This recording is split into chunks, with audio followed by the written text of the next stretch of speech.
On this episode, I share with you the 5 myths about the home buying process.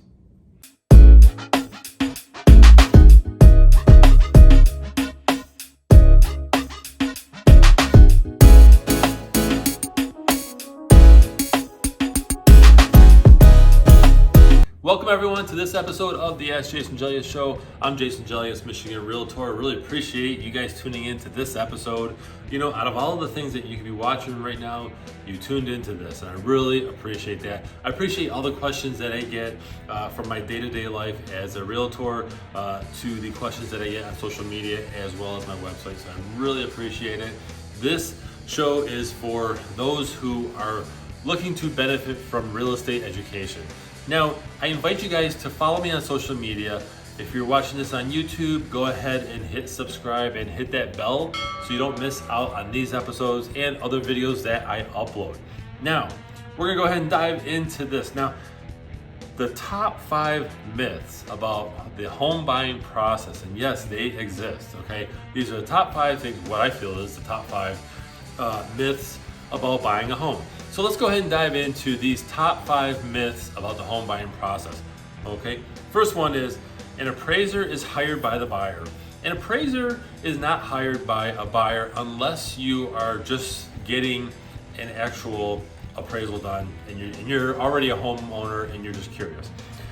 An appraisal is paid by the buyer, but the lender chooses the actual appraiser through a pool. They say whoever's next, there it goes around, boom. That appraiser goes out and gets the job done, okay?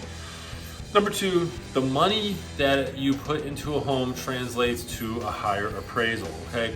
If you're a homeowner looking to sell and you have a buyer coming, you can have all the updates and upgrades in the world, but that doesn't mean that your appraiser's appraisal is going to come in higher. It's just not always the case. I've seen this before where homeowners just over updated their homes and they just simply won't get the amount that they expected because the market does not allow it. So number 3, appraisers set the value of the home. Appraisers do not set the value of a home. They provide an opinion of what the home is worth. And again, please note, opinion, right? It's just an opinion. It doesn't mean that it's the actual value of the home. If you hired 3 appraisers in the same day, you would have 3 different numbers as to what your house is worth. There's no 100% concrete number of what your house is worth. You can have it appraised and then the next day something happens and another home in the area closed the same day you closed, let's say on a refinance deal, okay? Your house could be worth less, it could be worth more. That's a little drastic, but you get my point. Number 4 is appraisers and home inspectors are the same. I get this often, and that's what's the difference between appraisers and home inspectors. And I'll get more in depth on this topic in a future video actually, but appraisers and home inspectors are not the same. A home inspector provides a report card of the home. How's the home doing, right? The home inspector will tell you if you should replace the air conditioner or the furnace or the roof or the flooring, or whatever the case may be, a pipe that's leaking, okay? And they typically spend 3 to 5 hours in a home, depending on the size of the home.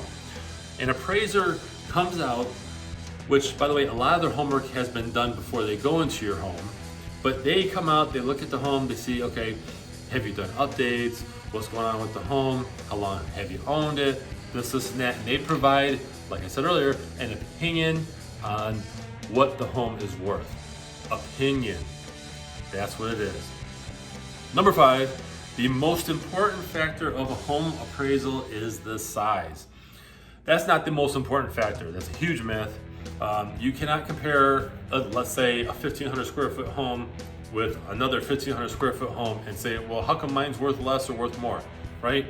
There's so many other factors. There's square footage, of course, but there's also other factors. Updates, I would say, play a huge factor. What the market is doing, right? What are the other homes around you doing? What's going on? So those are some of the things, you know, that would go into determining a home appraisal. I really appreciate you guys watching this episode of the Ask Jason Gelios show. Hey, go ahead and follow me on social media if you haven't done so already. Hit subscribe on YouTube and hit that bell so you don't miss out on other videos that I upload. So I'm Jason Gelios, Michigan Realtor. Share your questions in the comments below, or you can visit my website. It's allabouttherealestate.com. Really appreciate you guys tuning in, and I'll see you next week. Guys, for watching this episode of the Ask Jason Gelios Show. Did you know that I also have a podcast? Go to where you love your podcasts, where you love to listen to those podcasts, right? Search Ask Jason Gelios Show, or you can search my name, Jason, Gelios, and be sure to subscribe. Take me on the road with you, right? You can hit audio. I add episodes all the time. Be sure to subscribe to my podcast. Thank you.